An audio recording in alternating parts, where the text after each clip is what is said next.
Pope চতুর্দশ লিও তার প্রথম আপোস্তলিক এক্সলটেশন বা দলীয় পত্রে দেলেক্সিতে 4 অক্টোবর 2025 তারিখে আশিসির সাধু ফ্রান্সিসের পার্বণ দিনে স্বাক্ষরিত করেন এবং এটি 9 অক্টোবর 2025 তারিখে প্রকাশ করা হয়।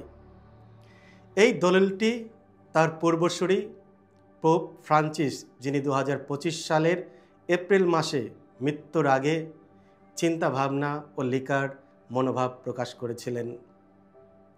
পোপ লিও নিজস্ব অন্তর্দৃষ্টি সংযোজন করে দলিলটি সম্পূর্ণ করেছেন। তবে ফ্রান্সিসের সামাজিক ন্যায় বিচার, প্রান্তিক মানুষের প্রতি করুণাশীল মনোভাব এবং বৈষম্য সৃষ্টি করে এমন অর্থনৈতিক ব্যবস্থার সমালোচনা, এইসব চিন্তাভাবনা ধারাবাহিকতা বজায় রেখেছেন এই দলিল পত্রে। দলিলটির শিরোনাম দিলেক্সিতে খণ্ডিত হয় প্রত্যাদেশ গ্রন্থ থেকে নেয়া 3 অধ্যায় 9 ল্যাটিন বাক্যাংশ থেকে, যার মানে হলো আমি তোমাকে ভালোবাসি, যা বিশেষভাবে দরিদ্রদের প্রতি খ্রিস্টের ভালোবাসাকে জোর দেয়। এই দলিল পত্রে চার্চের মিশনকে দরিদ্রের সেবা প্রদানে গুরুত্বারোপ করে এবং আশিসির সাধু ফ্রান্সিস এবং ম্যান্ডিকেন অর্ডারের মতো ব্যক্তিদের থেকে অনুপ্রেরণা নেয়, যারা বিনয় ও সেবার জীবন দিয়ে দরিদ্রদের প্রতি ভালোবাসার উদাহরণ স্থাপন করেছিলেন। পোপ লিও বিশ্বাসীদের আহ্বান জানান প্রতিটি ব্যক্তি তাদের সাক্ষমতো অনুযায়ী বড় বা ছোটভাবে দরিদ্রদের প্রতি ভালোবাসা প্রকাশ করতে। পোপ চতুর্দশ লিও বলেন, যেমন ঈশ্বর নিজেই দরিদ্র ও বিনম্র হয়ে পৃথিবীতে এসেছিলেন, তেমনি মণ্ডলীকেও হতে হবে দরিদ্রদের সঙ্গে ও তাদের জন্য। এই দলিল পত্রটি 8টি অধ্যায় রয়েছে। আমি আজ খুবই সংক্ষেপে প্রতিটি অধ্যায়ের মূল বক্তব্য তুলে ধরছি। প্রথম অধ্যায়, কয়েকটি অপরিহার্য কথা। পোপ বলেন, খ্রিস্টীয় ভালোবাসা কেবল অনুভূতি নয়, এটি কার্যকর কর্মে প্রকাশ পায়। তিনি সেই মহিলার গল্প স্মরণ করিয়ে দেন, যিনি মূল্যবান সুগন্ধি দিয়ে যিশুকে অভিষিক্ত করেছিলেন। পোপ বলেন, প্রত্যেক ছোট কাজই ঈশ্বরের কাছে বড় হয়ে ওঠে যদি তা ভালোবাসা থেকে করা হয়। দ্বিতীয় অধ্যায়, দরিদ্রদের আর্তনাদ। ঈশ্বর সবসময় নিপীড়িতদের আর্তনাদ শুনেছেন। যেমন যাত্রা পুস্তক 3 অধ্যায়ে আমরা শুনে থাকি, ইসরায়েলিদের দুঃখ ও আর্তনাদের কথা উল্লেখ করা রয়েছে যে ঈশ্বর কীভাবে তিনি তাদের কান্না শুনেছিলেন। পোপ বলেন, আজও বিশ্বজুড়ে কোটি কোটি মানুষ দারিদ্র, ক্ষুধা, যুদ্ধ ও বঞ্চনার কষ্ট পাচ্ছে। এইসব কষ্ট কেবল অর্থনৈতিক নয়, এগুলি সামাজিক, সাংস্কৃতিক ও আর্থিক। মণ্ডলীর কর্তব্য হলো তাদের কণ্ঠস্বর হয়ে ওঠা ও তাদের পাশে দাঁড়ানো।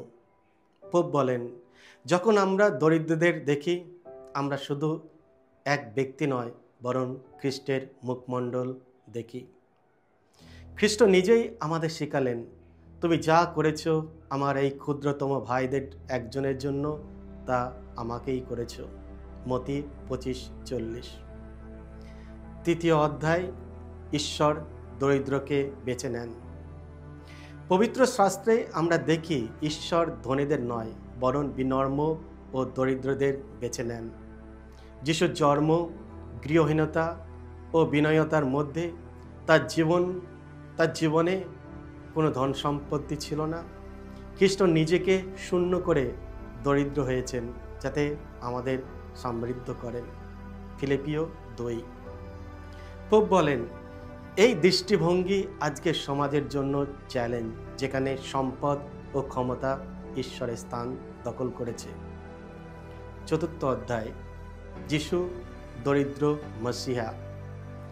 যিশুর জীবনেই প্রকৃত দরিদ্রতার প্রতীক। তিনি গরিবদের মধ্যে বাস করেছেন, উপেক্ষিতদের সঙ্গে খেয়েছেন, আর যারা সমাজে অগ্রাহ্য তাদের প্রতি ভালোবাসা দেখিয়েছেন। তাই প্রকৃত খ্রিস্টানরা কেবল দানকারী নয়, তারা দরিদ্রদের মধ্যে যিশুকে দেখতে শেখে। পঞ্চম অধ্যায়, দরিদ্রদের চার্চ বা মণ্ডলী। পোপ লিও জোর দেয়, চার্চকে হতে হবে এমন এক সম্প্রদায় যেখানে দরিদ্ররা কেবল সহায়তার পাত্র নয়, বরং চার্চের মূল অংশ।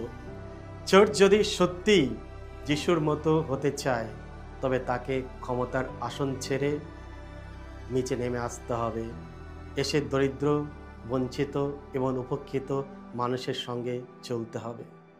তিনি বলেন, দরিদ্রদের থেকে চার্চ শিখতে পারে প্রকৃত বিশ্বাস, আশা ও ভালোবাসা কি।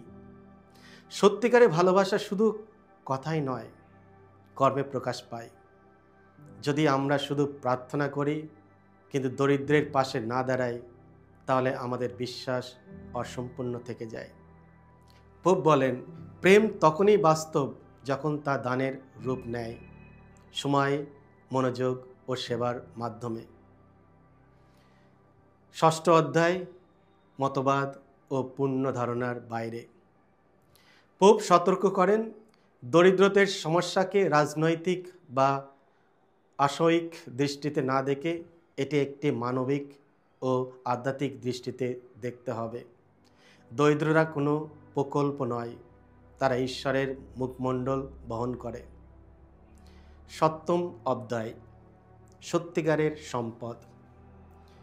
পোপ লিও বলেন, চার্চের প্রকৃত সম্পদ সোনা বা রূপা নয়, বরং দরিদ্রদের ভালোবাসা ও তাদের সেবার মনোভাব। যেখানে ভালোবাসা আছে, সেখানে ঈশ্বর আছেন। অষ্টম অধ্যায়, চূড়ান্ত আহ্বান। পোপ লিও বলেন, দরিদ্রদের প্রতি ভালোবাসা কোনো ঐচ্ছিক কাজ নয়, এটি চার্চের পরিচয়ের কেন্দ্রবিন্দু।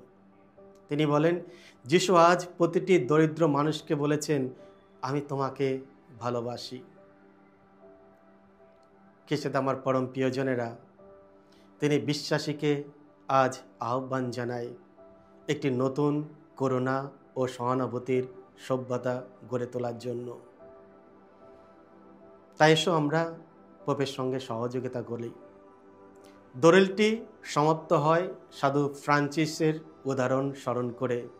তিনি দরিদ্রতার মধ্যে দিয়ে ঈশ্বরকে পেয়েছিলেন।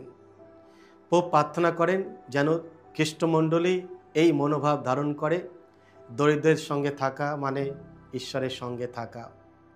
পোপ লিও শেষে বলেন, যেখানে ভালোবাসা আছে সেখানে ঈশ্বর উপস্থিতি, আর যেখানেই দরিদ্রের কান্না শোনা যায় সেখানে খ্রিস্ট অপেক্ষা করছেন। তাই আজ আমরা সবাই নবীন হৃদয়ে বলতে পারি, প্রভু, আমিও তোমার মতো ভালোবাসতে চাই। যাদের তুমি ভালোবেসেছ তাদের সেবায় আমার জীবন উৎসর্গ করি। ধন্যবাদ সকলকে। জয় যিশু। ঈশ্বর আপনাদের সকলকে আশীর্বাদ করুন।